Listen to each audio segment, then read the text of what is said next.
اللہ تعالیٰ ہمارا ہے اے مسلمانوں یہودیوں کے دلوں میں اللہ سے زیادہ تمہارا ڈر ہے. اللہ اکبر. تو مسلمانوں کا بھی یہی حال ہے. اللہ کا خوف کدھر ہے؟ یعنی سچائی کوئی بیان نہیں کرتا, سچ بولنے کے لیے کوئی تیار نہیں ہے. آپ دیکھ لیں جس طرح کا ماحول ہے اسلام کے اندر. یعنی فرقوں کے جو علماء ہیں وہ اگر جھوٹ بولتے ہیں نا, ممبر کے اوپر کوئی کہانی کروا کے چلے جاتے ہیں تو لوگ ہم سے رابطہ کر رہے ہوتے ہیں, جی وہ جمعہ پڑھنے گئے تھے تو یہ بیان کیے صحیح ہے غلط ہے. تو میں ان کو کہتا ہوں کہ بھئی جس نے بیان کیا اس سے پوچھو, انہیں پھر تو پتہ ہے نا. اور دل میں خواہش یہ رکھتے ہیں کہ چینج بھی آئے. سر چینج کے لیے ہر بندے کو علم بلند کرنا پڑے گا, کسی ایک بندے کا کام نہیں ہے. اگر ہر بندہ مصلحت کا شکار ہو جائے گا تو پھر یہ دین کا کام کس نے کرنا ہے؟ کسی کو تو بارش کا پہلا قطرہ بننا ہے نا سر. تو یا پھر آپ سمجھ لیں کہ ہمارا ایمان پھر کس لیول کے اوپر ہے, کسی کو تو سامنے آنا چاہیے. اور اس سے کوئی آپ کو کچا تو نہیں کھا جائے گا یار. آج تو ہم کہہ رہے ہوتے ہیں کہ کاش میں تیرے ہوتے جنم لیا ہوتا تو میں نبی الاسلام کے قدموں سے لپٹ جاتا, یہ کر جاتا, وہ جاتا. وہ چھڑ دو نا, پرانیاں گلاں نے. آج تو معاشرے کے ڈر کی وجہ سے سنت کے مطابق نماز پڑھنے کے لیے تیار نہیں ہے. تو نے کیا کرنا تھا اس زمانے میں پیدا ہو کے؟ معاشرے کی ڈر کی وجہ سے داڑھی رکھنے کے لیے تیار نہیں ہے تو نے اس وقت کیا کر لینا تھا؟ وہ صحابہ کرام کی پاکیزہ روحیں تھیں, اللہ نے ان کو چنا تھا. سر ہم تو سوچ بھی نہیں سکتے جس طرح ان کو آزمایا گیا. ہر جنگ میں جاتے تھے 20 بچوں سے آخری ملاقات کر کے جاتے تھے. آج والی جنگیں نہیں تھیں, یا تو سامنے والے نے مر جانا یا جو لڑ رہا ہے اس نے مر جانا. بالکل 1-0 رزلٹ ہے, درمیان والی بات ہی کوئی نہیں تھی. اور میں اکثر سوچتا ہوں کہ یار جن لوگوں نے اس وقت قربانیاں دی ہیں, آپ ذرا امیجن کریں کہ جنگ یرموک اور قادسیہ لڑنے کے لیے جو مدینہ شریف سے عرب سے لوگ گئے ہیں رومن امپائر میں اور پرشین امپائر میں, 2-1.5 مہینے کے پیدل سفر کر کے, کوئی فون نہیں, کوئی رابطہ نہیں پیچھے, اور یہ بھی نہیں پتا کہ زندہ آنا ہے بچ کے کہ نہیں. 8,500 مسلمان صرف قادسیہ میں شہید ہوئے ہیں. یار ان کی بیویاں نہیں تھیں, ان کے بچے نہیں تھے. آپ امیجن نہیں کر سکتے. نام لینا بڑا آسان ہے, صحابہ کے نام کے نعرے لگانا آسان ہے, ان کی قربانیاں انبلیویبل. اس زمانے میں بھی اتنی مشکل تھی. صحیح مسلم میں حدیث ہے سر, غزوہ خندق کے چیپٹر میں.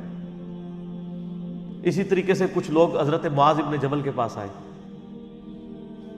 حضرت حذیفہ ابن یمان کے پاس, رازدار رسول. یہ صحیح مسلم ہے سر, کوئی سٹوری نہیں ہے. تو کہنے لگا جی کتنے آپ خوش نصیب ہیں, حضور کا ساتھ آپ کو نصیب ہوا, کاش ہم بھی اس زمانے میں ہوتے تو قربانیاں دیتے. وہ تابعین تھے نا. حضرت حذیفہ نے کہا یہ باتیں کرنا آسان ہے, میں تمہیں صرف ایک واقعہ بتاتا ہوں. ایک واقعہ کہ خندق کا موقع تھا, سخت سردیوں کی رات تھی. نبی علیہ السلام نے اناؤنسمنٹ کی کہ کون ہے جو اللہ اور اس کے رسول کے لیے قربانی کرے اور جا کے کافروں کی جاسوسی کرے کہ وہ اس وقت کیا کر رہے ہیں, ان کی مین پاور کتنی ہے. تو کہتے ہیں ہم میں سے کوئی بندہ نہیں کھڑا ہوا, اس لیے کہ جب تصور آتا تھا نا اس ٹھنڈ میں باہر جانا ہے تو سردیوں کی رات میں کون جا کے اتنی تکلیف کاٹے, اور پھر سردی بھی ریگستان کی, عرب کی. نبی علیہ السلام نے دوسری دفعہ اناؤنسمنٹ کی کہ کون ہے جو اللہ کے نبی کا پڑوس جنت میں حاصل کرے اور جا کے جاسوسی کر لے. آج تو آپ کہتے ہیں سر مجھے پڑوس چاہیے, کوئی بھی نہیں اٹھا. تیسری دفعہ کوئی نہیں اٹھا. چوتھی دفعہ نبی علیہ السلام نے فرمایا حذیفہ, حذیفہ کہتے ہیں لو جی, کہتے ہیں میرے دل میں غم آ رہے گئے, اونٹتے جانا ہی پڑے گا کیونکہ اب تو حکم آ گیا نا. پہلے تو آپشن تھی نا کہ ٹھیک ہے جی والنٹیئرلی کوئی اٹھ جائے رضا کرانا طور پہ. میں نے کہا یا رسول اللہ جاؤ, ٹھیک ہے یا رسول اللہ. انکار کر کے کافر ہونا تھا.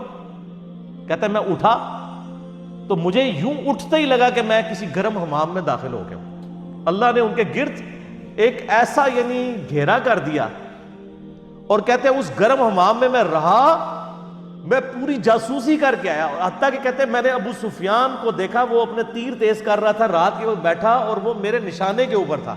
میں چاہتا اسے مار بھی سکتا تھا. پھر مجھے خیال آیا کہ اللہ کے نبی ناراض ہو جائیں گے.